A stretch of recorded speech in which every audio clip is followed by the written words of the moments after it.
시편 77편 1절부터 20절까지의 말씀입니다.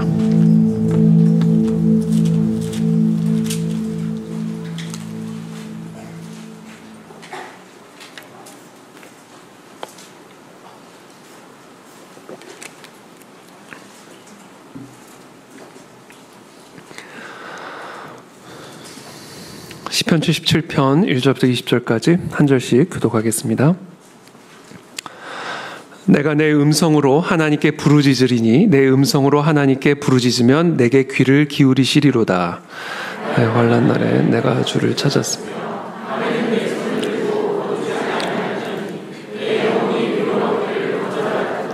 내가 하나님을 기억하고 불안하여 근심하니 내 심령이 상하도다.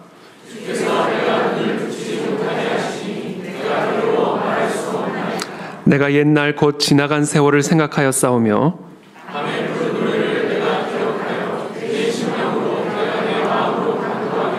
주께서 영원히 버리실까? 다시는 은혜를 베풀지 아니하실까?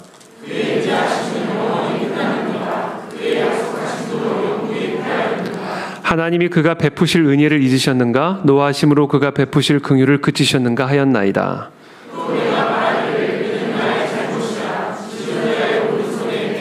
곧 여호와의 일들을 기억하며 주께서 옛적에 행하신 기이한 일을 기억하리이다.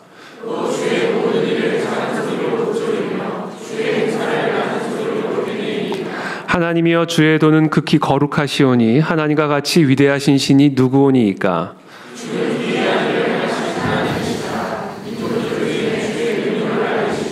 주의 팔로 주의 백성 곧 야곱과 요셉의 자손을 속량하셨나이다.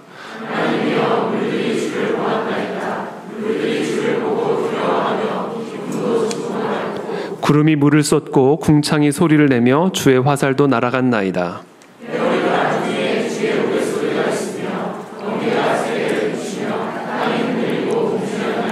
주의 길이 바다에 있었고 주의 곧은 길이 큰 물에 있었으나 주의 발자취를 알 수 없었나이다. 주의 백성을 양떼같이 인도하셨나이다. 아멘. 네, 오늘은 행복한 그리스도인의 비결이라는 주제를 가지고 오늘 하나님의 말씀 함께 나누도록 하겠습니다. 시편은 우리에게 진리를 계시해 주시되 추상적으로 계시하지 않으시고 또는 철학적으로나 신학적으로 계시하시는 것이 아니라 인간의 경험을 통해서 우리에게 계시해 주십니다. 시편의 진리는 하나님의 백성들이 그들의 삶의 구체적인 상황 속에서 겪는 고통, 환난, 시련, 욕망, 감정과 어우러져서 우리들에게 계시되어집니다. 그래서 시편은 모든 시대를 초월하여 모든 하나님의 백성들에게 큰 위로와 격려의 원천이 되어왔습니다. 특별히 시편에서 우리는 항상 이 고난과 환난 속에서 자기 자신과 씨름하는 그 영혼을 우리가 보게 됩니다. 그들은 자기 자신의 영혼과 이야기를 나누는 가운데 자기의 영혼이 안고 있는 문제를 분석하고 또 스스로 책망하면서 또 동시에 격려하면서 이 고통 가운데 고난 가운데 자신의 몸을 쳐서 여호와 하나님께로 나아가는 그런 씨름을 우리는 보게 되는 것이죠. 특별히 오늘 시편 77편이 그렇습니다. 우리 시편 77편 1절부터 2절까지 우리 한 목소리로 함께 읽겠습니다. 시작. 내가 내 음성으로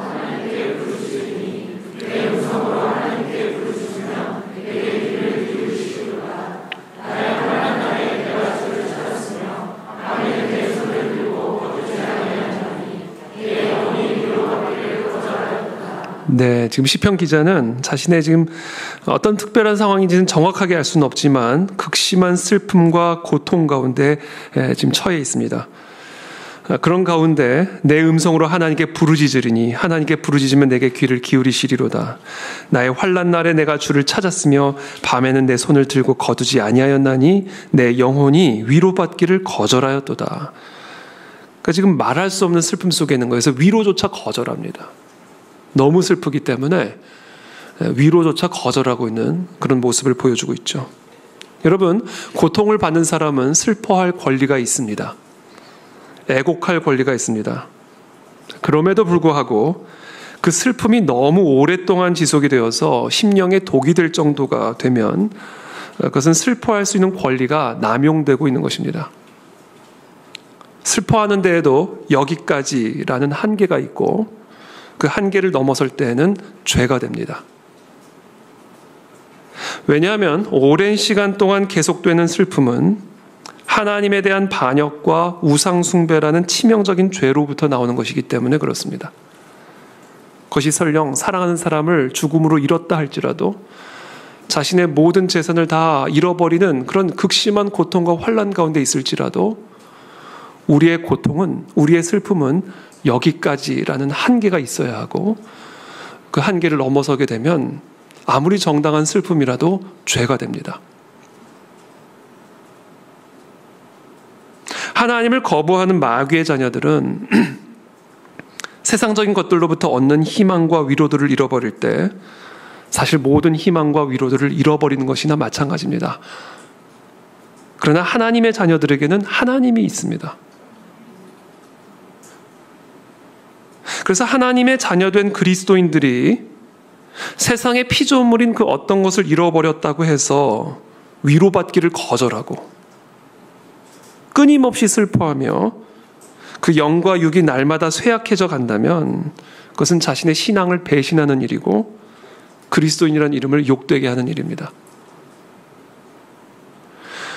하나님의 뜻대로 부르심을 받아 하나님의 자녀가 된 그리스도인은 자신에게 닥친 시련이 어떤 시련이라 할지라도 하나님께서 주신 것이라고 믿고 하나님을 자신의 아버지라 부르며 모든 것이 합력하여 결국에는 선을 이룬다라는 것을 아는 사람입니다. 그래서 그리스도인은 어떤 고난과 환난이라 할지라도 그것을 통해 지극히 크고 중한 영광이 내 안에서 만들어지고 있음을 확신하는 사람입니다. 그게 그리스도인입니다. 저는 그와 같은 그리스도인이 되시기를 축복합니다. 그런데 어떻게 그리스도인이 환난과 시련 앞에 화가 나서 말도 하지 않고 주저앉아서 나는 위로받지 않겠다. 나는 그 누구의 위로도 거절한다. 하나님의 위로조차도 거절하겠다. 그렇게 말을 할 수가 있겠습니까? 그런 사람은 분명히 자기가 믿는다라고 공언하는 하나님의 진리들을 사실은 믿지 않고 있는 것입니다. 비록 환난과 시련이 하나님의 자녀이든 마귀의 자녀이든 동일한 슬픔을 주고 동일한 고통을 주는 것은 사실이지만 지나치게 그 슬픔을 강화시키고 유지시켜가는 것은 하나님의 살아계심을 부정하는 배교인 것입니다. 오늘 시편 기자처럼 위로받기를 거절하는 슬픔은 우리 심령 깊은 곳에 앙금으로 자리를 잡게 됩니다. 그리고 우리는 그런 앙금을 일반적으로 쓴뿌리라고 말합니다. 그 쓴뿌리를 우리의 영혼에서 떼어내어 현미경을 들이대고 조직검사를 해보면 그 안에서 우리가 무엇을 발견하게 되는가? 하나님에 대한 불경스러운 원망과 반역이라고 하는 이름의 암덩어리를 발견하게 됩니다. 그 암덩어리가 우리의 영혼과 마음을 사로잡아 병들게 만들고 우리의 관점을 병들게 만들어서 매사에 어둡고 삐딱한 불행한 그리스도인으로 만들어버립니다. 어떻게 그리스도인이 여러분 불행할 수가 있습니까? 여러분 그리스도인이 불행할 수 있습니까? 불행한 그리스도인이란 말은 달콤한 소금처럼 모순되는 말입니다. 물론 배가 고프니까 소금도 달콤하게 느껴지긴 하더라고요.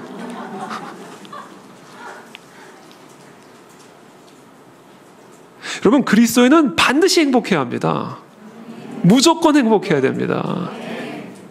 불행한 그리스도인은 있을 수가 없는 존재예요. 물론 그리스도인이라고 해서 항상 좋은 환경만 주어지는 것은 아니죠. 그럼에도 불구하고 그리스도인이 항상 반드시 행복해야만 하는 이유는, 행복할 수 있는 이유는 그리스도인의 행복은 상황과 환경으로부터 주어진 행복이 아니라 우리의 상황과 환경을 뛰어넘어서 우리를 하나님의 자녀로 삼아주신 그 하나님의 선하심으로부터 말미암는 행복이기 때문에 그렇습니다. 그래서 우리가 진짜 그리스도인이라면 우리는 우리의 아버지 되신 하나님의 선하심을 맛보아 누리는 자가 되어야만 하고, 그것을 맛보는 자라면 우리는 항상 기뻐하는 그리스도인이 될 수밖에 없는 것입니다. 자, 그런 의미에서 진짜 그리스도인과 가짜 그리스도인을 분별할 수 있는 중요한 표지 중에 하나는 바로 그리스도인의 얼굴입니다. 여러분들의 얼굴을 여러분들이 아시죠?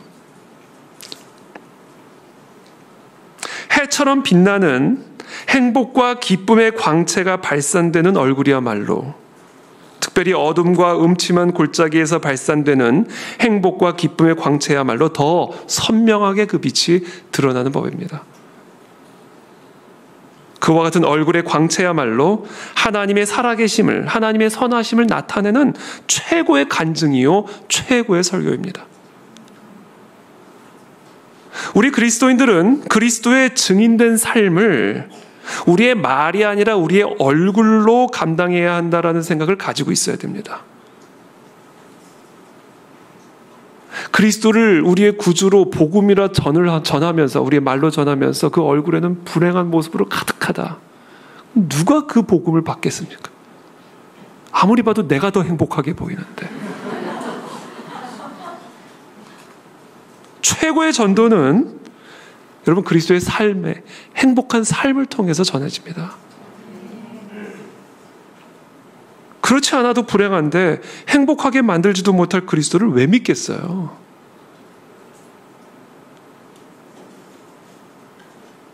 그래서 저는 최고의 전도법은요, 우리 각자 이 땅의 모든 그리스도인이라 불려지는 사람들이 진짜 행복함을 보여주는 거예요. 이래도 행복하다라는 것을 보여주는 겁니다. 그럼 저 사람이 믿는 그리스도가 도대체 누구길래 저 음침한 골짜기에서도 저렇게 행복의 빛이 발산될 수 있을까? 이거를 보고 예수 그리스도께로 나오는 것이지, 그런 행복의 빛이 없는 사람의 입에서 선포되어지는 그 복음이 어떻게 복음으로 받아들여질 수가 있겠습니까? 저는 저 여러분들 모두의 얼굴이 행복해지게 되길 축복합니다. 우리 그 안에 진리의 성도님들의 얼굴은 다 행복하세요. 그렇죠? 네. 저도 지금 배는 고프지만 행복합니다. 진심으로.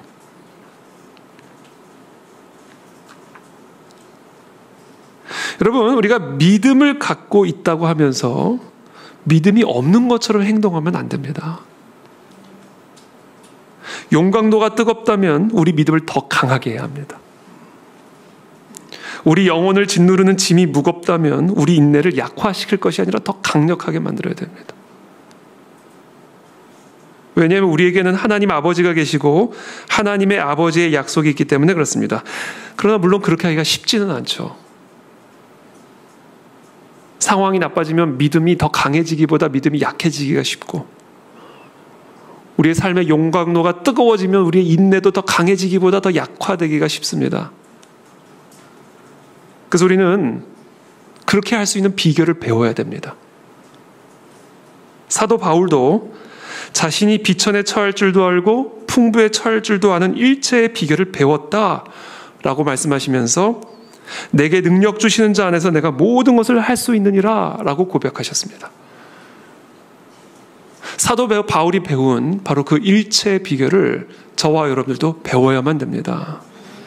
저는 오늘 이 행복한 그리스도인의 삶의 비결 3가지를 여러분들과 함께 나누고자 합니다.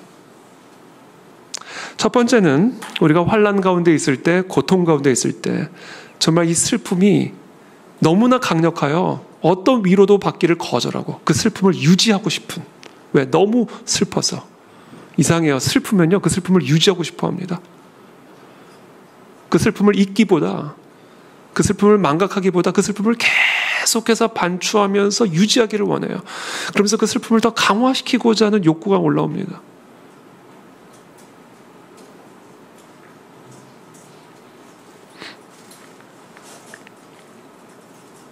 그래서 우리는 이 슬픔과 고통 가운데 우리가 이 행복한 그리스도인의 삶을 유지할 수 있는, 회복할 수 있는 비결 첫 번째는요, 영육 간의 쉼을 가질 수 있는 시간을 가지셔야 됩니다.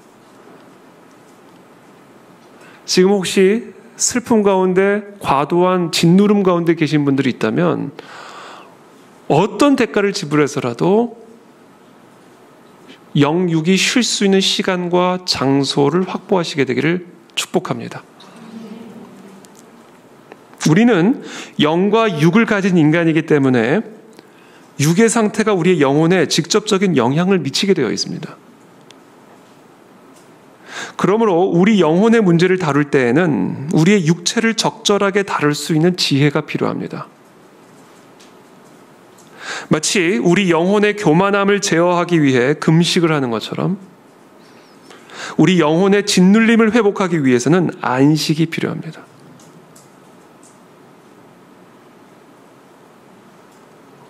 이 안식은 우리의 영혼을 돌보는 일에 있어서 금식만큼이나 필수적입니다. 금식과 안식은 행복한 그리스도인이 되기 위해 필수적으로 필요한 영혼의 양식입니다. 갈멜산에서 엘리야는 이세벨의 바알 선지자들과 아세라 선지자의 대결에서 대승을 거두게 됩니다. 이 소식을 접한 이세벨은 엘리야를 죽이기로 결단합니다. 그 사실을 알게 된 엘리야는 광야로 도망쳐서 로뎀나무 아래에 앉아 죽기를 구합니다. 그렇죠?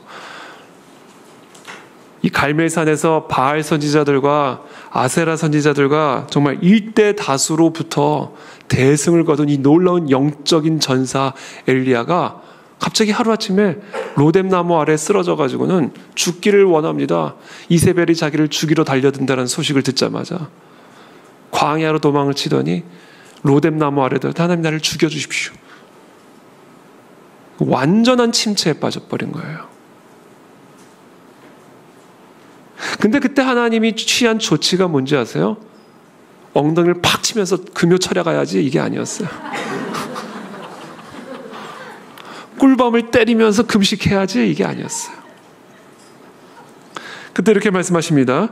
로뎀나무 아래에 누워 자더니 천사가 그를 어루만지며 그에게 이르되 일어나서 먹으라 하는지라. 본즉 머리맡에 숯불에 구운 떡과 한 병 물이 있더라.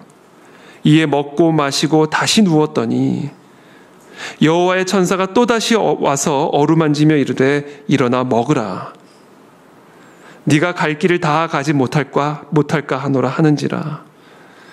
이에 일어나 먹고 마시고 그 음식물의 힘을 의지하여 40주 40야를 가서 하나님의 산 호렙에 이르니라. 하나님이 천사를 보내셔서 먹을 것을 주시고 마실 것을 주시고 다시 쓰러져서 자고 있는 엘리야를 다시 이렇게 해서 더 먹고 더 마셔라. 쉽게 말하면 먹고 마시고 잤어요. 이와 같은 시간이 확보가 돼야 됩니다. 그래서 오늘 이 시간 슬픔에 빠져있는, 고통과 어려움에 빠져있는 분들은 비록 환경이 그것을 허락하지 않을지라도 어떤 모습으로라도 잠시 일상에서 떠나 조용히 쉬면서 맛있는 것을 먹고 좋은 사람들과 좋은 경치를 누리면서 안식의 시간을 갖는 것이 필수적으로 필요합니다. 왜냐하면 우리의 영혼은 육체라는 그릇 안에 담겨져 있기 때문에 육체가 깨지면 영혼도 깨집니다. 그러므로 우리가 행복한 그리스도인의 삶을 위해서는, 행복한 그리스도인의 영혼을 위해서는 우리의 육체를 적절하게 다룰 수 있는 지혜를 배워야만 합니다. 저는 그런 은혜가 저와 여러분들 모두에게 있게 되기를 예수님의 이름으로 축복합니다. 두 번째, 자아의 부정적인 생각과 감정을 능동적으로 대적하셔야 됩니다. 내 자아의 부정적인 생각과 감정을 능동적으로 대적하고 처리하실 수 있어야 돼요. 이 능동적인 게 중요합니다. 수동적인 것이 아니라 내 안에 부정적인 생각과 부정적인 감정에 수동적으로 끌려가는 것이 아니라 나의 생각과 나의 영혼을 끌고 가고자 하는 그런 부정적인 생각과 감정을 능동적으로 대처하는 거예요. 이 능동적인 대처가 행복한 그리스도인의 삶을 위해 필수적으로 배워야 할 비결입니다. 항해를 하는 가운데 거센 파도가 몰아쳐서 저와 여러분들의 배 안에 파도가 막 들이칠 때 그냥 그것을 앉아서 넋놓고 쳐다만 보는 사람은 없을 겁니다. 파도가 들어오면 들어오고 파도가 이는 대로 그냥 배가 흘러가도록 그렇게 좌우에서 몰아치는 그 경랑을 먼 산 쳐다보듯이 쳐다만 보고 있는 사람들은 없을 겁니다. 우리의 삶에 거센 파도가 몰아치면서 우리의 영혼을 이리저리 끌고 가려고 할 때 그것을 그냥 가만히 끌려가기만 하고 있으면 안 된다라는 거예요. 딱 쳐야 된다는 거예요. 그리고는 조치를 취해야 된다는 거예요. 온 힘을 다해서 그 파도들이 내 영혼의 배 안으로 들어와 내 영혼을 완전히 침몰시키는 일이 없도록 주체적으로, 능동적으로 나의 영혼을, 나의 삶을 몰아치고 있는 그 경랑을 대항하여 능동적인 조치를 우리가 취할 수 있어야 돼요. 집에 불이 나는데 불이 전염되도록, 전파되도록 가만히 지켜보고만 있을 사람이 어디 있어요. 물을 뿌리고 소화기를 뿌리고 119에 전화를 해서 능동적으로 그 불이 더 확산되지 못하고 차단되도록 조치를 취하잖아요. 그와 동일한 겁니다. 우리의 삶에 일어나는 다양한 종류의 파도와 경랑들이 우리의 영혼 가운데 스며들어와 우리를 침몰시키려고 할 때, 그래서 우리를 불행하게 만들려고 할 때, 그때 우리는 가만히 주저앉아 그 상황이, 그 환경이 내 영혼을 이리저리 끄는 대로 가만히 있어서는 안 된다. 즉각적으로 일어나 차단하고 끊어내고 조치를 취해야 된다.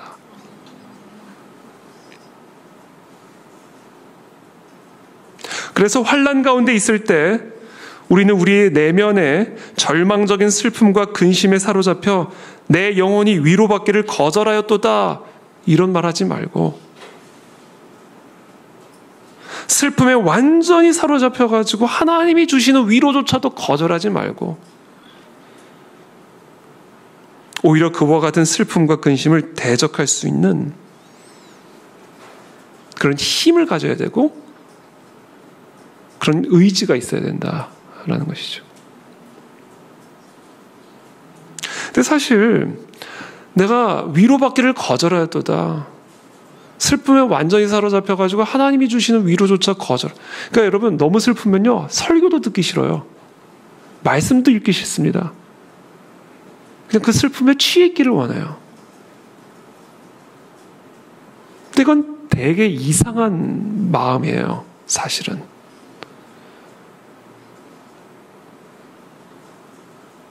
슬픈 자에게는 위로가 필요한데 그 슬픔 때문에 위로를 거부합니다. 되게 이상한 심령이죠. 너무나 기가 막힌 위로가 바로 내 눈앞에 있는데도 그 위로를 받기를 고집스럽게 거절하는 그리스도인들이 있어요. 그건 정말 놀랍고 기이한 일입니다.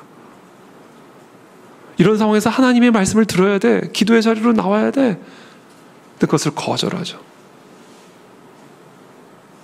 여러분, 황소가 여물을 거절하는 법이 있습니까? 사자가 자신의 사냥감을 마다하는 경우도 있습니까? 자신들의 눈앞에 위로가 있는데, 그것도 이 세상 어떤 위로와도 비교할 수 없는 우주 최고의 위로가 있는데 그 위로를 거절한다는 것은요, 정말 이해하기 어려운 기이한 일입니다. 그것도 그리스도인이라는 사람들이 절망 때문에 드러 누워 있고 슬픔 때문에 술을 마시고 세상 최고의 우주적인 위로가 내 눈앞에 있는데 그 위로를 받기를 거절하고 슬픔에 잠겨 드러눕고 술에 취하는 이 모습은 정말로 기이한 일이죠. 남미 북부 해안을 항해 중이던 어떤 배가 구조 신호를 보내는 것이 목격되었다고 합니다. 해안에서 표류 중이었던 것 같아요. 그러다가 이 배가 막 구조 신호를 보내는 것을 어떤 배가 목격했어요. 그래서 그 배를 목격한 다른 배가 다가가서 말을 건넵니다. 괜찮냐고. 그때 그 배에 타고 있던 사람들이 말을 합니다. 지금 우리 안에 물이 없어서 목말라 죽을 지경입니다, 라고 말을 했다고 합니다. 그때 다른 배에 타고 있던 사람들이 그 목마른 사람들에게 이렇게 말했습니다. 지금 당신들은 바다를 떠나 세계에서 가장 깨끗한 물을 자랑하는 아마존강 입구에 있습니다. 그러니 그냥 그 물을 떠마시기만 하면 됩니다. 주위가 온통 신선한 물천지였기 때문에 그들은 그저 그 물을 떠서 마시기만 하면 되는 것이었어요. 그러나 그들은 자신들이 바다 한가운데 있다라고 생각했기 때문에 떠마실 생각을 하지 못하고 세계 최고의 신선한 물 위에서 목말라 죽어가고 있었던 겁니다. 이 세상에 너무나 많은 사람들은 우리의 이 목마름을 해결해 줄 수 있는 생수가 이미 2000년 전에 우리 모두에게 주어졌다는 사실을 모르고 있거나 부정하고 있습니다. 그 결과 너무나 많은 사람들이 분노와 절망과 염려에 사로잡혀 목마르고 강팍한 심령을 가지고 불행하고 삐뚤어진 삶을 살아가고 있습니다. 얼마나 슬픈 일입니까? 그런데 그리스도인들조차 그렇다. 만약에 그리스도인들이 그런 삶을 살아가고 있다면 그것은 불행한 일을 넘어서 황당한 일이죠. 목마른 선원들이 자신들이 아마존강 입구에 있다는 사실을 모르고 있었을 때는 그렇다 쳐도 그 놀랍고 기쁜 소식을 얻은 후에도 여전히 주변에 지천으로 널려있는 생수를 길어서 마시기를 거절하고 있다면 이게 얼마나 황당하고 이상한 일입니까? 복음을 믿는다고 하는 그리스도인들이 자신을 위한 은혜의 잔치가 이미 완벽하게 주어졌다는 것을 믿는다라고 고백하면서도 정작 그 은혜를 길어서 마시기를 거절하고 있다면 이게 얼마나 불행을 넘어서 황당한 일입니까? 조금 솔직하게 표현하면 미친 일이죠.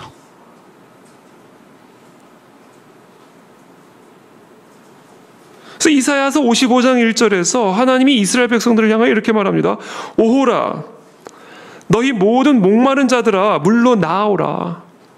돈 없는 자도 오라. 너희는 와서 사 먹되 돈 없이 값없이 와서 포도주와 젖을 사라. 지천에 널린 게 공짜로 길어 마실 수 있는 물이에요. 생수예요.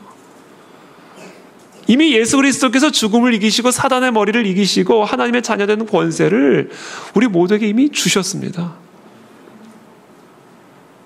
그러니까 우리는 언제든지 그 예수 그리스도께로 나아가서 다시는 목마르지 않는 그 생수를 얻어 마실 수가 있어요. 모든 슬픔과 모든 고통을 넉넉하게 이겨낼 수 있는 죽음을 이기신 그 그리스도의 권세를 길어 마실 수 있다란 말이에요. 근데 너희가 어찌하여 양식이 아닌 것을 위하여 은을 달아주며 배부르게 하지 못할 것을 위하여 수고하느냐? 내게로 와서 내게 들어라. 이거야, 내게 들어라.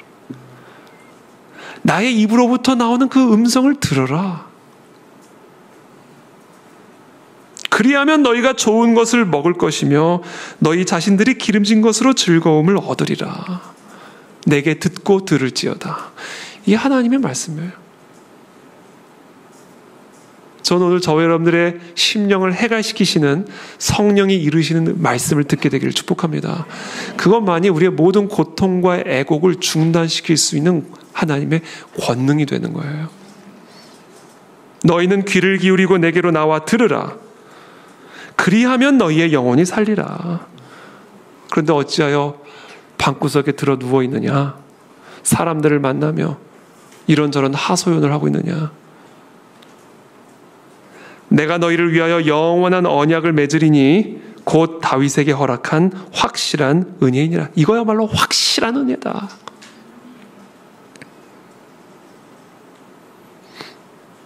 악인은 그의 길을, 불의한 자는 그의 생각을 버리고 여호와께로 돌아와라. 그리하면 그가 긍휼히 여기시리라. 우리 하나님께로 돌아오라. 그가 너그럽게 용서하시리라. 하나님에게만 나오면 되는데 우리의 슬픔이 그것을 가로막고 있다. 그래서 우리는 능동적으로 이 슬픈 감정과 마음을 대적하고 우리의 연약해진 무릎을 강하게 세우고 여호와의 음성을 듣는 자리로 여호와께로 달려나오는 일을 힘써야 된다라는 거예요.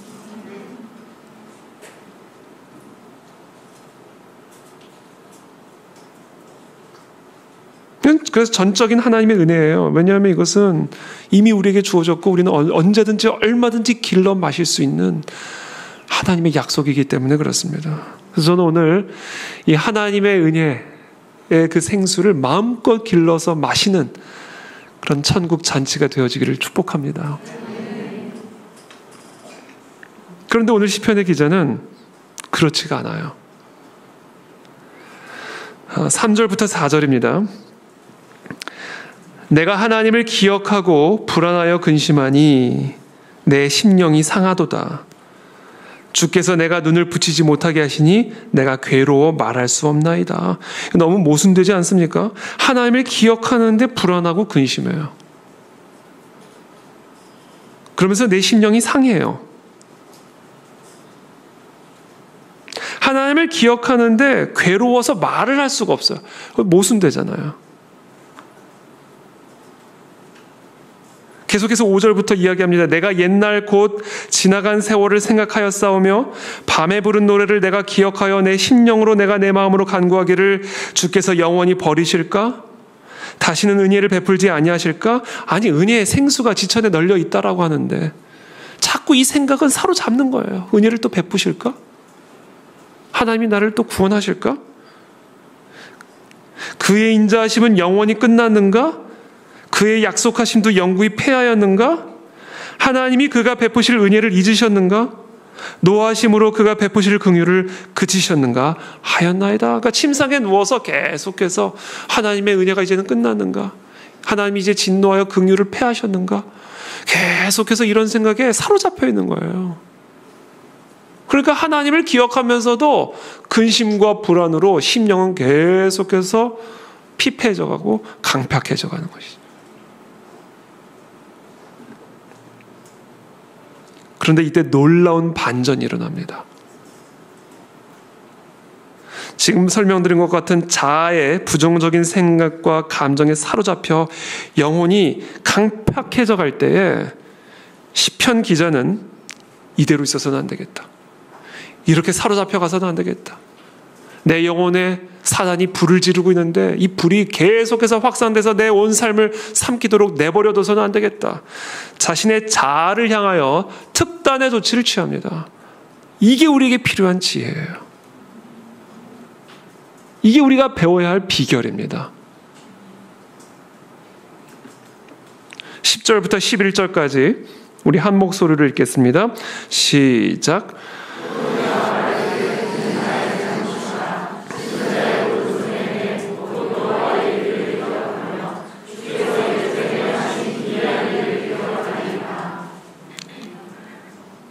내가 말하기를 이는 나의 잘못이라. 이렇게 하면 안 돼! 라고 자신의 자아를 향하여 선포하고 있는 거예요. 이 불이 계속해서 내 영혼을 삼키도록 내버려둬서는 안 돼! 이건 내가 지금 잘못하고 있는 거야. 라고 자신의 자아를 책망하면서 여호와의 일들을 기억하며 주께서 옛적에 행하신 일들을 기억하리이다. 자신의 영혼을 향하여 명령하는 거예요. 하나님이 옛적에 행하신 일들을 기억하라. 하나님의 약속을 기억하라. 계속해서 환난과 슬픔과 고통이 나의 영혼을 삼키지 못하도록 하나님이 우리를 위해서 행하신 그 일들을, 하나님이 우리를 위해 주신 그 약속을 기억하라 라고 하면서 자신의 자아를 치는 겁니다. 이게 우리가 배워야 할 비결이에요.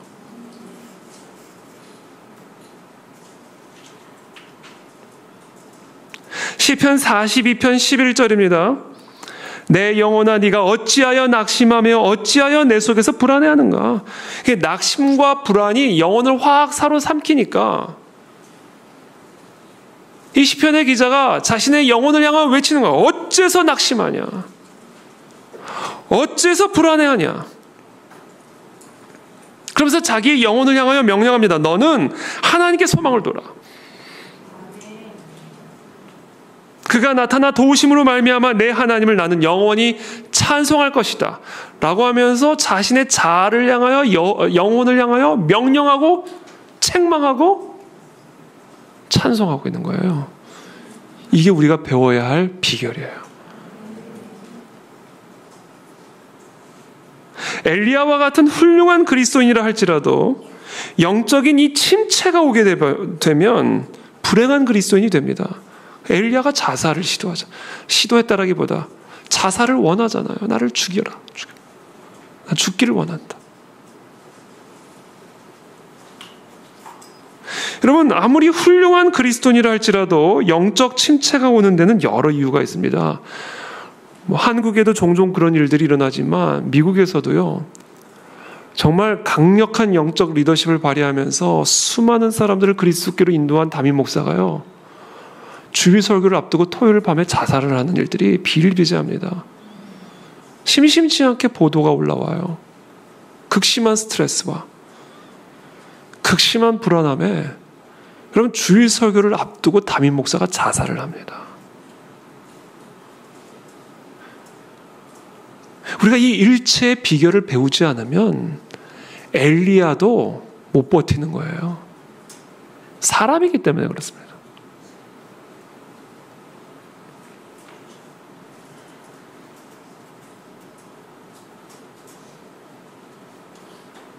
아무리 훌륭한 그리스도인이라 할지라도 이와 같은 영적 침체가 올 수 있고 오는 데는 또 여러 가지 이유가 있습니다.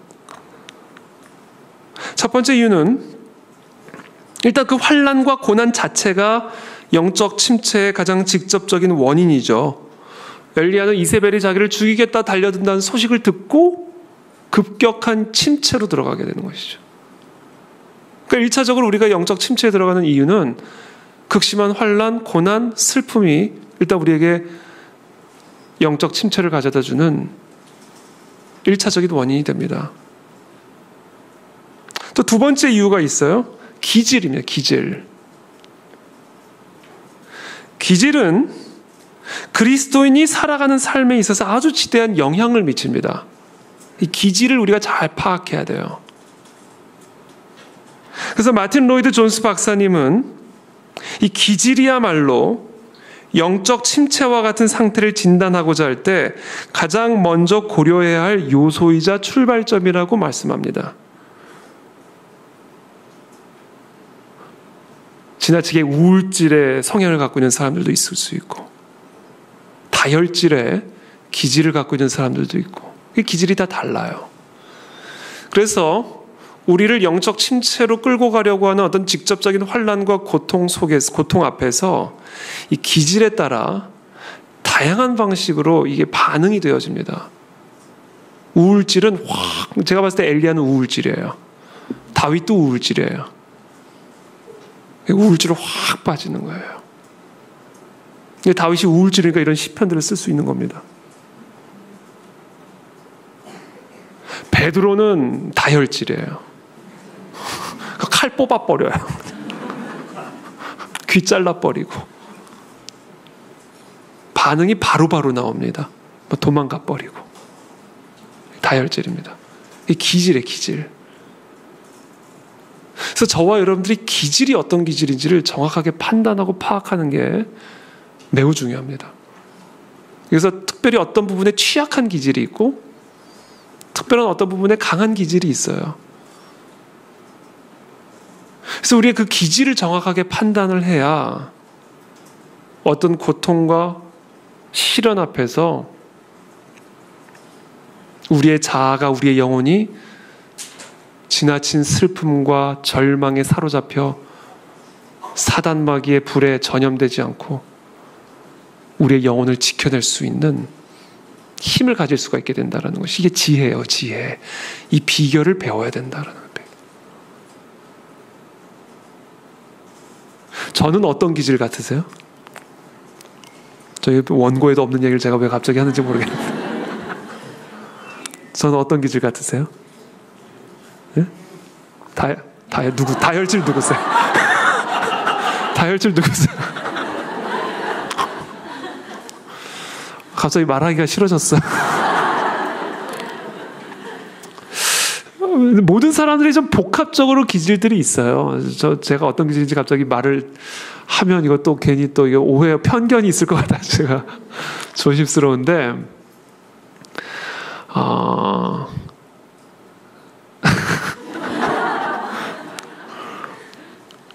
이게 다 복합적이죠. 다 기질이 꼭 하나만 있는 건 아니에요. 다 있는데 좀 이렇게 주도적인 기질들이 있죠.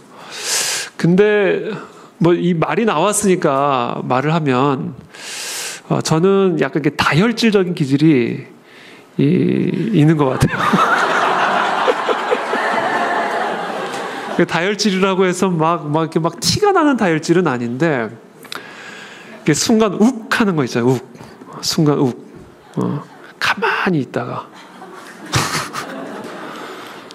막 건드려도 가만히 있다가 그냥 한 번에 그냥 엎어버리는 약간 그런 다혈질적인 기질이 있는 것 같아요. 그래서 제가 그 기질을 알기 때문에 그 기질을 자극하는 어떤 일들이나 사건들이 있을 때는 제 심령에 이제 완전 경고 신호가 확 올라오죠. 그래서 말을 해야 될 때 참고, 전화를 해야 될 때 전화와 전원을 끊고, 사람을 만나러 가야 될 때 골방으로 들어가고, 이런 기질을 다룰 수 있는 지혜가 우리에게 주어지지 않으면 그 기질 때문에 오히려 어떻게 보면 사단의 어떻게 보면 그 계략에 휘말릴 수 있는 위험성이 있게 되는 것이죠. 이렇게 말하고 나니 왠지 큰 손해를 보는 느낌이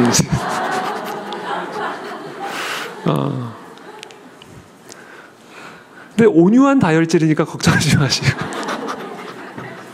길들여진 다혈질이니까 여러분 너무 걱정하지 마시고 네, 건드려도 괜찮아요. 저는 이제 아무렇지도 않아요.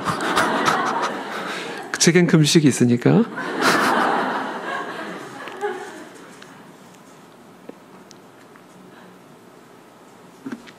세 번째는 이제 몸 상태입니다. 몸 상태. 자신의 이 몸 상태, 아까도 말씀드렸지만 영혼은 몸이라고 하는 그릇 안에 담겨져 있기 때문에 이 몸 상태가 영혼의 상태에 직접적인 영향을 미칩니다. 그릇 깨지면 물은 흘러나가는 거예요.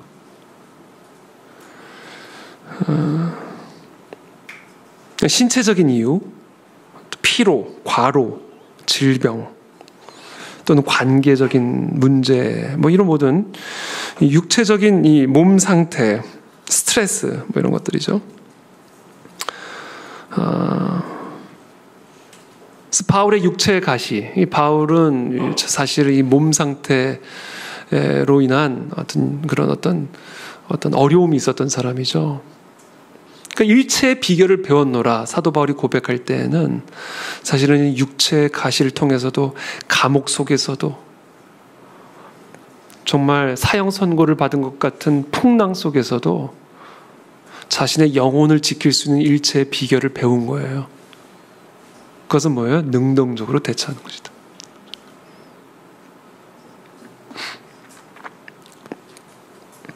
사실 어떤 의미에서 영적 침체의 유일한 한 가지 원인은요, 결국 우리 영혼의 원수인 마귀입니다. 사실 환난을 통해서 우리를 침체로 끌고 가는 것도 마귀고요, 환난 자체가 아니라 우리의 영혼의 상태, 몸의 상태를 통해서 우리를 영적 침체, 우리 기질을 사용해서 우리의 영적 침체로 이끌어가는 것 결국 마귀입니다. 마귀가 우리 기질도 사용하고 우리 몸 상태도 사용하고 우리 상황과 환경도 사용하는 겁니다. 그래서 우리는 영적 침체 가운데에서 반드시 기억하셔야 돼요. 사탄 마귀의 역사가 아주 강력하게 역사하고 있음을 기억하셔야 됩니다. 나의 생각을 잡고 있고 나의 팔과 다리를 잡고 여호와의 음성을 듣는 자리로 못 나가도록 꽁꽁 묶고 있는 것은 사탄 마귀라고 하는 영적 실체라는 것을 반드시 기억하셔야 됩니다. 특별히 마귀는 우리의 영적인 미성숙함을 아주 사용을 잘합니다. 영적으로 미성숙한 어린아이와 같이 이 미성숙한 영성을 가진 사람들은요, 이 마귀의 이 계략에 쉽게 말려들어요. 그래서 영적으로 성숙한 사람이 옆에서 지켜줘야 되고 보호해줘야 됩니다. 조그만 일에도 시험에 들게 만들고 미혹당하게 만들어서 기도의 자리, 예배의 자리, 말씀의 자리를 떠나게 만들 수가 있습니다.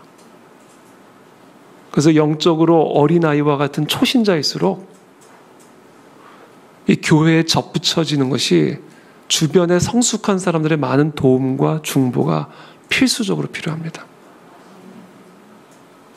교회가 그냥 좋을 때는 좋아요. 그렇죠? 성도들과의 관계도 좋을 때는 뭐 이 천국이 따로 없다라는 생각이 듭니다. 그래서 세상 모임과는 이 교회 모임, 성도들 간의 모임은 정말 차원이 다르구나. 그런 교회에 훅 들어와요. 그러나 여러분, 교회는 전쟁터거든요. 영적 전쟁터거든요.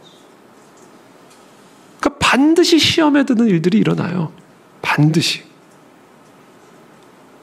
그때 이 영적으로 미성숙한 사람은 거기에 그냥 쉽게 그냥 무너져 버립니다. 나 교회 안 가, 이제 순모임 안 가. 이렇게 그냥 가버리게 되는 것이죠. 이게 사실은 이 사탄 마귀가 우리의 영적인 미성숙함을 딱 물어가지고 이제 막 교회 생활 시작하고 신앙생활 시작한 사람 어떻게 해서든지 교회에 접붙여지는 것을, 어떻게 해서든지 그 영성이 성장한 것을 가로막기 위해서 취하는 조치입니다. 그래서 영적으로 미성숙한 분들은 그것을 이해하시고 이겨내셔야 돼요. 그리고 주변에 영적으로 성숙한 분들은 그런 분들이 계속해서 이 사단막에 삼켜지지 못하도록 중보하고 격려하고 다시금 기도와 교제의 자리로 이끌어 와야 됩니다. 이런 능동적인 조치들이 우리에게 요구되어진다.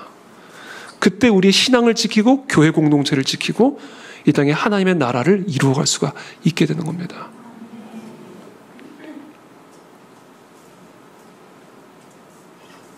이 마귀가 사용하는 방식은 다양해요. 그러나 이 다양한 방식을 통해서 결국 이루고자 하는 한 가지 목적은 하나님의 백성들을 침체시킨 다음에 세상 사람들한테 이렇게 말하는 거예요. 하나님의 백성이라는 자들을 좀 봐라. 도대체 저 사람들이 믿는 하나님이 어디 있느냐? 하나님이 살아계신다면 어떻게 이런 일이 일어나도록 내버려 둘 수가 있겠느냐? 저 그리스도인들의 얼굴을 봐라. 그런 하나님을 믿으라고? 너나 열심히 믿고 불행하게 살아라. 이런 마음을 갖게 만드는 거예요. 그게 어디예요? 누구예요? 랍사게가 아수르의 그 왕의 사신이잖아요. 랍사게가 히스기야한테 가가지고 조롱할 때 한 말 아니에요? 도대체 누가 아수르의 왕의 손에서부터 건져낸 신이 어디 있느냐? 히스기야에게 조롱하잖아요. 그리고는 이스라엘 백성들에게 말합니다. 저 히스기야가 하는 말 믿지 마라. 너희의 신은 너희를 구원할 수 없다. 누가 아수르의 왕의 손에서 너희들을 구원해내겠느냐? 이게 사탄마귀의 전략입니다. 불행하게 만드는 거예요, 우리 그리스도인들을. 어떻게 해서든지. 그래서 어떻게 해서든지 불행한 그리스도인들의 모습을 바라보면서 하나님을 모욕하고 조롱하게 만드는 겁니다. 그래서 여러분, 우리의 영적 전쟁은 어디서 벌어지는가? 우리 얼굴에서 벌어집니다. 얼굴에서.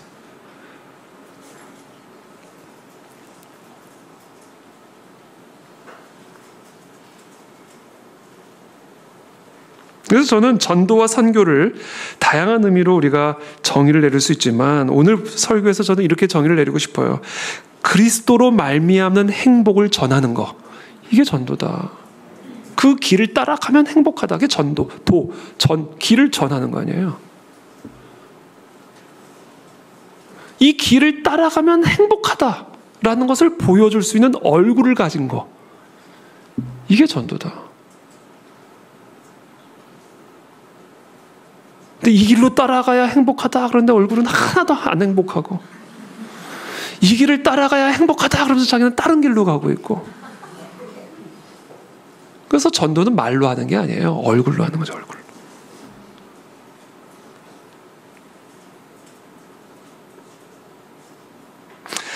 자, 그렇다면 이와 같은 이런 영적 침체, 이 마귀가 우리를 이렇게 영적 침체로 끌고 가고 있는데 이와 같은 영적 침체의 치료법이 무엇일까?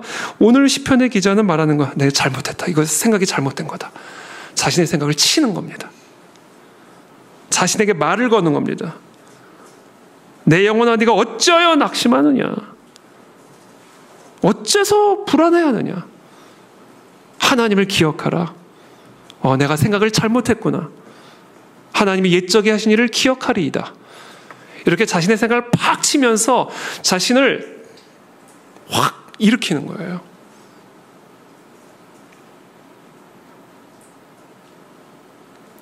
자아가 우리에게 말을 걸게 하지 말고 우리가 자아에게 말을 걸어야 됩니다. 능동적으로. 이 영적 침체의 주된 문제는 어디서부터 벌어지는가? 우리가 자아에게 말을 거는 것이 아니라 자아가 자꾸 우리에게 말을 하는 것을 듣는 거예요. 내가 의식적으로 두렵고 절망적인 생각을 하는 게 아닙니다. 그냥 그 생각이 저절로 떠올라서 나한테 말을 걸고 내 생각을 계속해서 사로잡아 나를 쇠뇌시키는 겁니다. 시편 기자는 자기 영혼이 자기를 압박하며 짓눌러 올 때 벌떡 일어나서 말했습니다. 이렇게 생각하는 내 잘못이다. 자신을 책망하고 자신의 생각을 치면서 능동적으로 자아의 소리에 대처했다. 이 비결을 배워야 된다. 비결을. 여러분, 우리 안엔 두 개의 자아가 있음을 기억하셔야 돼요. 사도 바울도 얘기하셨어요. 성령의 소욕을 따르고자 하는 나의 자아와 육체의 소욕을 따르고자 하는 나의 자아가 모든 사람들 안에 있고 이것이 충돌합니다.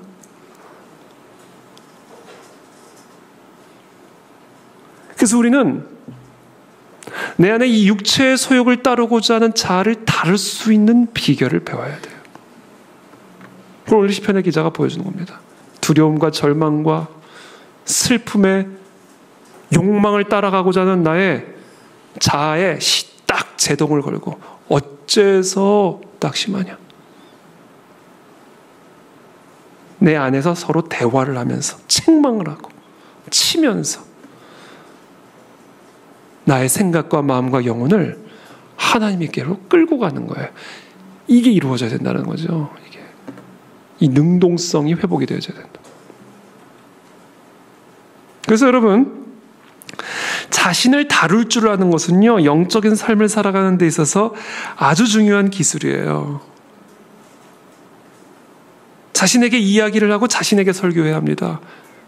좋은 설교를 듣고 내 남편이 들었어야 되는데 그러시면 안 되고 자신의 자아에게 말을 해야 돼요.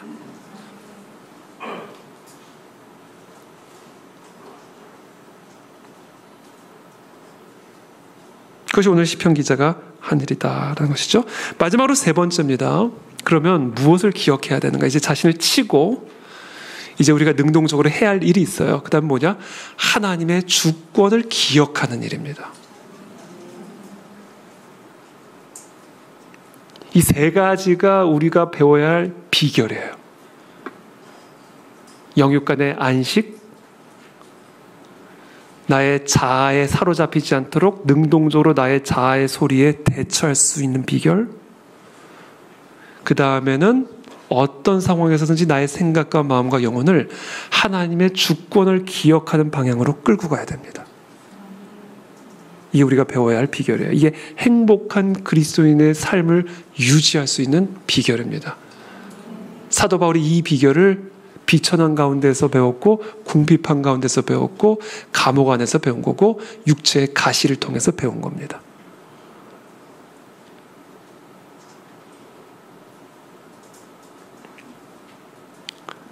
시편 77편 12절부터 15절까지 우리 한 목소리로 읽겠습니다. 시작.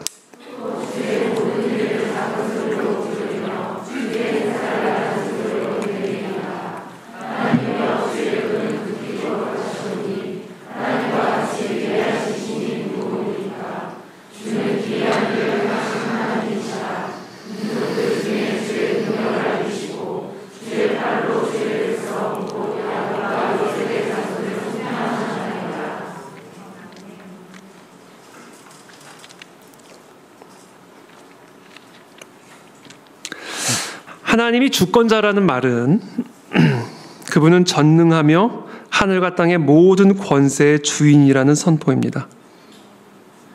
아무도 하나님의 계획을 좌절시키지 못하고 그분의 목적을 막지 못하며 그분의 뜻을 거스를 수가 없습니다. 그래서 지금 이 시편의 기자는 자신의 영혼을 책망한 다음에는 주의 모든 일을 작은 소리로 읊조리며 주의 행사를 낮은 소리로 되뇌리다. 침상에 누워서 그런 잘못된 생각을 다 해치운 다음엔 하나님의 모든 일을 작은 소리로 읊조리며 행사를 되뇌이는 거예요. 하나님이여 주의 도는 극히 거룩하시오니 하나님과 같이 위대하신 신이 누구오니까. 주는 기이한 일을 행하시는 하나님이신지라. 하나님의 주권을 기억하는 겁니다. 그렇지. 하나님은 기이한 일을 행하시는 분이시지. 민족들 중에 주의 능력을 알리시고 주의 팔로 주의 백성 곧 야곱과 요셉의 자손을 속량하셨나이다. 이 하나님의 주권, 그 하나님의 뜻을 좌절시킬 수 없고 막을 수 없는 그 하나님의 그 전능하신 그 주권을 읊조리며 되뇌이며 자신의 영혼의 생각의 방향을 주권, 하나님의 그 전능하신 주권의 방향으로 계속해서 끌고 가는 거예요. 여러분, 오늘 이 시간 어떤 절망과 염려 가운데 있든지 하나님의 이 주권을 기억하시길 축복합니다. 하나님은 전능하신 주권자 하나님이세요. 하나님의 목적을 방해할 수가 없습니다. 아무리 방해해도 방해를 받을 수가 없어요. 하나님은 주권자이기 때문에 그래요. 하늘의 군대에게든지 땅의 사람에게든지 그는 자기 뜻대로 행하시나니 그의 손을 금하든지 혹시 이르기를 네가 무엇을 하느냐고 할 자가 아무도 없도다. 아무도. 하나님은 원하는 대로 뭐든지 할 수 있는 분이세요. 자, 이와 같은 하나님의 주권이 환난과 슬픔을 당한 자들의 마음에 위로를 주고 힘과 안정을 줄 수 있는 진리입니다, 여러분. 여러분, 하나님의 주권만 믿으면요, 염려할 것 하나도 없는 거예요. 무너질까, 망할까, 쓰러질까, 잃어버릴까, 염려할 것 하나도 없는 거예요. 왜? 하나님의 주권 때문에.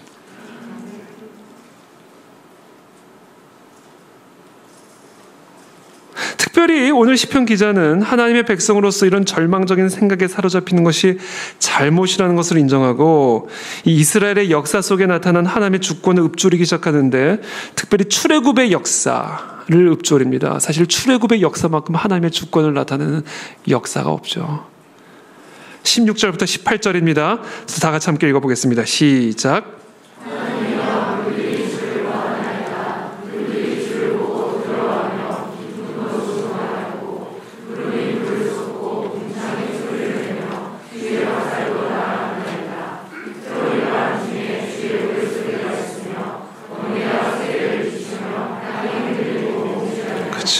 물들이 주를 봐요. 물들이 뭐를 봅니까? 근데 물들이 주를 봐요.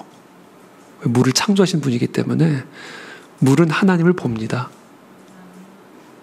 물들이 주를 보고 두려워하며 기품도 진동하였고 구름이 물을 쏟고 궁창이 소리를 내며 주의 화살도 날아갔나이다. 이 모든 자연 세계를 다스리고 통치함으로써 진퇴 양난에 빠진 이 이스라엘 백성들을 구원하신 하나님의 주권을 기억하는 거예요. 회오리 바람 중에 우레소리가 있으며 번개가 세계를 비추며 땅이 흔들리고 움직였나이다. 주의 길이 바다에 있었고 주의 고든 길이 큰 물에 있었으나 여러분, 바다에 길이 있다는 걸 누가 알아요? 어떻게 바다가 사람의 길이 될 수 있습니까? 근데 나를 위해서 예비하신 길이 완전한 절망으로 보였던, 무덤으로 보였던 그 바다 속에 있었다. 이게 하나님의 주권이에요, 이게. 여러분, 무덤처럼 보이는 그곳에 길이 있는 거예요. 하나님의 길이. 죽었다라고 생각했던 그곳이 사는 길이 되는 겁니다. 이게 하나님의 주권이에요. 그렇게 주의 백성을 양떼같이 모세와 아론의 손으로 인도하셨나이다. 그러니까 여러분, 이 하나님의 주권 사상만 우리가 정확하게 믿고 있다면, 우리의 생각과 영혼이 하나님의 주권을 기억하고 되뇌인다면요, 우리는 아무런 염려와 슬픔과 절망에 빠질 이유가 하나도 없어요. 그 하나님의 주권이 우리의 삶을 지탱하고 있기 때문에 그렇습니다.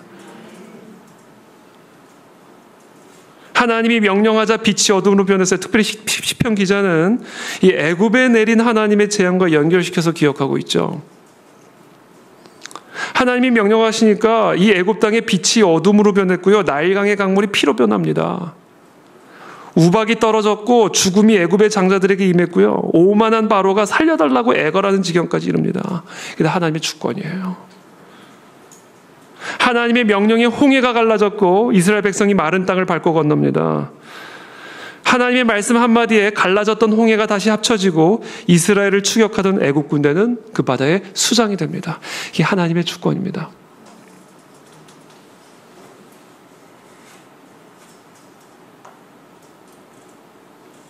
이처럼 하나님은 흙과 공기, 불과 물, 우박과 눈, 폭풍과 성난 바다와 같은 무생물만을 다스리는 것이 아니에요. 이성 없는 피조물도 다스리십니다. 하나님의 명령에 개구리들이 강에서 쏟아져 나와 온 땅을 뒤덮고 바로의 왕궁과 신하들의 집으로 들이닥쳤을 뿐 아니라 자기 본성을 거슬러서 침상과 화덕과 떡반죽 그릇에까지 들어갑니다. 하나님은 메뚜기를 보내서 바로와 그 땅을 괴롭히시죠. 그 땅의 양식들을 다 먹어버리게 만듭니다. 하나님은 까마귀의 본능을 억제하셔서 입에 문 음식을 자신이 먹지 않고 엘리야에게 물어다 주게 하십니다. 하나님은 나귀가 어리석은 짓을 하는 선지자를 꾸짖게 하셨고 수풀에서 2마리 암곰이 나와 엘리사를 조롱하는 42명의 아이를 죽이게 하십니다. 다니엘이 사자굴에 던져졌을 때 하나님은 사자의 입을 막으셨을 뿐 아니라 바로 그 사자들이 다니엘을 참수한 자들을 찢게 하셨어요.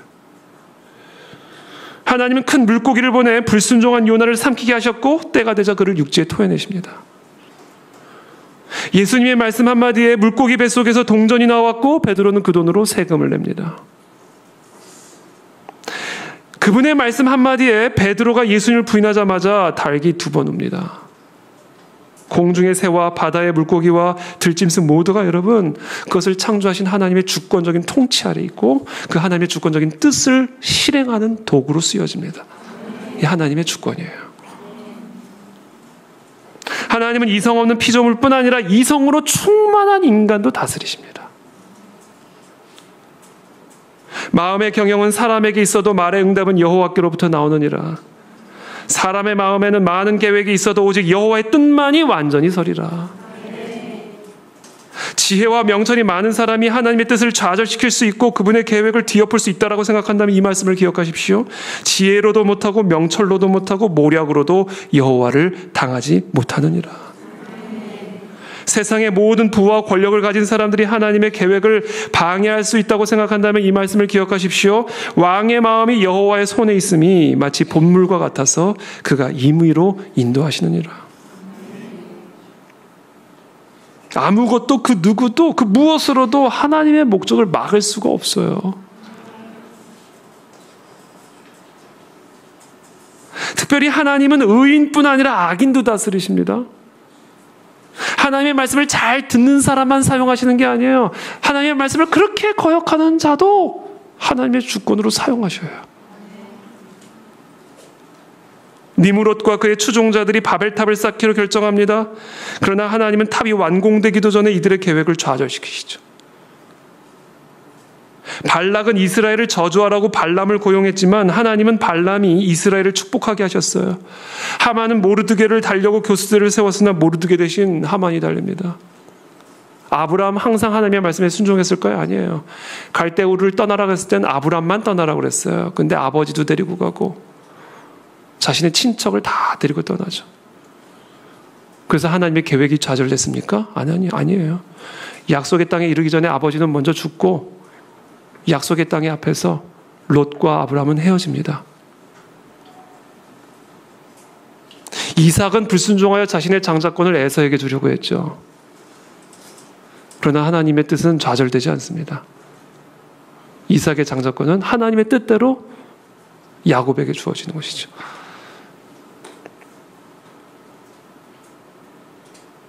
시편 2편 1절부터 3절이죠. 어찌하여 이방 나라들이 분노하며 민족들이 헛된 일을 꾸미는가?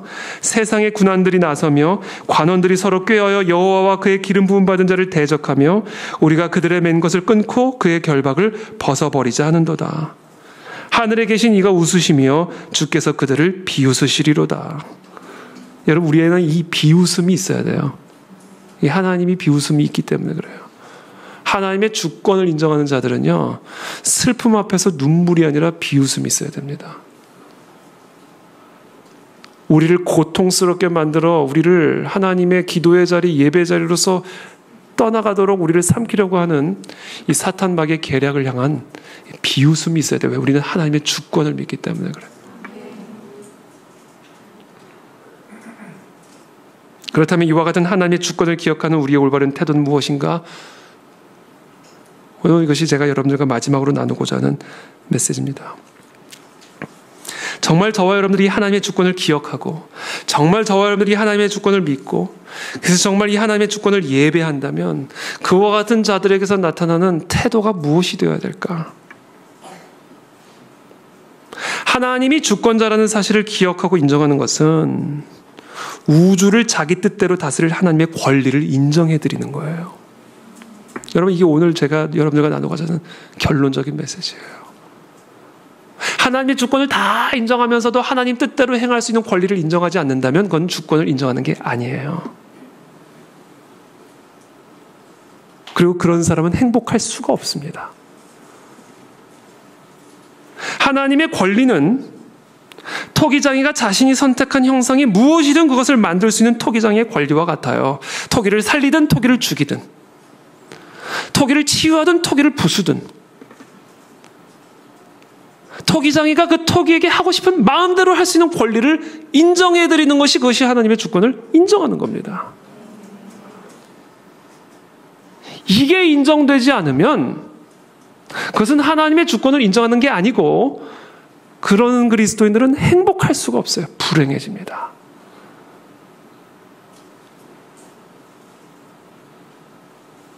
이 사람아, 네가 누구이기에 감히 하나님께 반문하느냐? 지음을 받은 물건이 지은 자에게 어찌 나를 이같이 만들었느냐 말하겠느냐? 토기장이가 진흙 한 덩이로 하나는 귀 있을 그릇을 하나는 천 있을 그릇을 만들 권한이 없느냐? 만일 하나님이 그의 진노를 보이시고 그의 능력을 알게 하고자 하사 멸하기로 준비된 진노의 그릇을 오래 참으심으로 관용하시고 또한 영광받기로 예비하신 바 긍휼의 그릇에 대하여 그 영광의 풍성함을 알게 하고자 하셨을지라도 무슨 말을 하리요? 그러니까 천한 그릇이 귀한 그릇에게 뭐라고 말할 권리가 우리에게는 없다라는 거예요. 하나님의 뜻이, 그게 하나님의 주권을 인정하는. 하나님, 나를 왜 이렇게 천하게 만들었어요? 저 사람은 저렇게 귀하게 만들어 놓고 왜 나는 이렇게 천하게 만들었어요? 그럼 불행해지는 거예요. 행복할 수가 없어요. 그건 하나님의 주권을 인정하는 게 아니에요. 하나님의 주권을 인정하는 것은, 그렇죠, 하나님, 귀한 그릇은 귀한 그릇대로 만드실 권리가 하나님에게 있고 나는 천한 그릇으로 만드실 권리가 하나님에게 있죠. 하나님을 찬양합니다. 이 천한 그릇을 하나님의 뜻대로 사용하여 주십시오. 이게 하나님의 주권을 인정하는 거예요. 저는 제가 선천적으로 다리가 짧잖아요. 왼쪽 다리가. 저는 하나님께 항상 기도해요. 하나님, 왜 나는 다 똑같은데 왜 나만 다르냐고. 그래서 하나님 주신 메시지가 있어요. 둘 다 짧게 해주랴? 하나라도 긴 게 얼마나 감사해. 하나라도 긴 게. 감사를 배우는 거죠. 감사. 야, 하나라도 기네. 그래서 제 키는 긴 다리예요. 짧은 다리는 아니에요.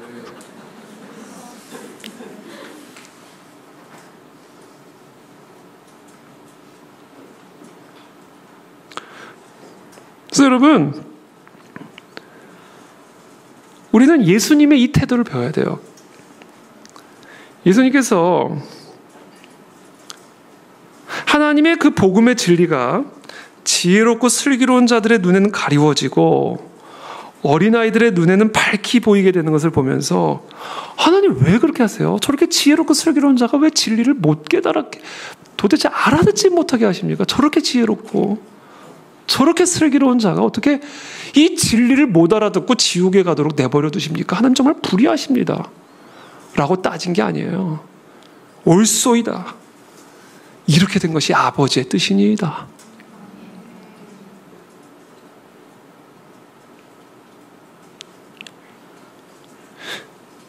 그러니까 여러분, 모든 것이 하나님의 주권이라는 것을 인정한다면 정말 무생물도 다스리고 이성 없는 피조물도 다스리시고 이성으로 충만한 피조물도 다스리시는 그 하나님의 주권을 인정한다면 그 하나님이 원하는 대로 뭐든지 할 수 있는 권리가 있다는 것을 인정해드려야 돼요.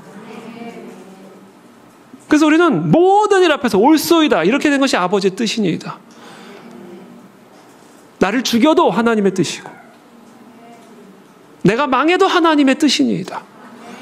라고 고백할 수 있는 게 이게 진짜 하나님의 주권을 인정하는 거예요. 그래야 우리는 행복한 그리스도인이 될 수가 있는 겁니다. 그리고 그 모습을 바라보면서 저 사람이 믿는 그리스도가 도대체 누구신가? 어떻게 저 상황에서도 얼굴에 광채가 날 수가 있는가를 보게 된다라는 거예요. 지금 이거를 잃었으니까, 우리가 이거를 잃었기 때문에 교회가 빛을 잃은 겁니다. 다 잘 되는 사람 간증만 듣고, 그래서 잘 안 되면 하나님이 역사하지 않은 것처럼 생각하고 얼굴이 주저앉아 버리니까. 저 사람의 기도는 들어주시면서 왜 내 기도는 안 들어주시는가? 저 사람은 저렇게 잘 되는데 나는 왜 이렇게 망하고 있는가? 이러니까 그리스도인들의 얼굴에 빛이 사라진 거예요. 하나님의 주권에 대한 잘못된 오해입니다. 하나님의 주권은요, 무조건 나를 잘 되게 해주는 것, 그것이 주권의 전부가 아니에요. 나를 망하게 해도 하나님의 주권이다 를 인정하는 게, 그게 하나님의 주권을 인정하는 거예요. 그때 우리는 행복한 그리스도인이 될 수가 있는 겁니다. 그렇지 않으면 불교 앞에, 우상 앞에 무릎 꿇고 비나이다 비나이다 하는 사람과 뭐가 다르냐는 거예요.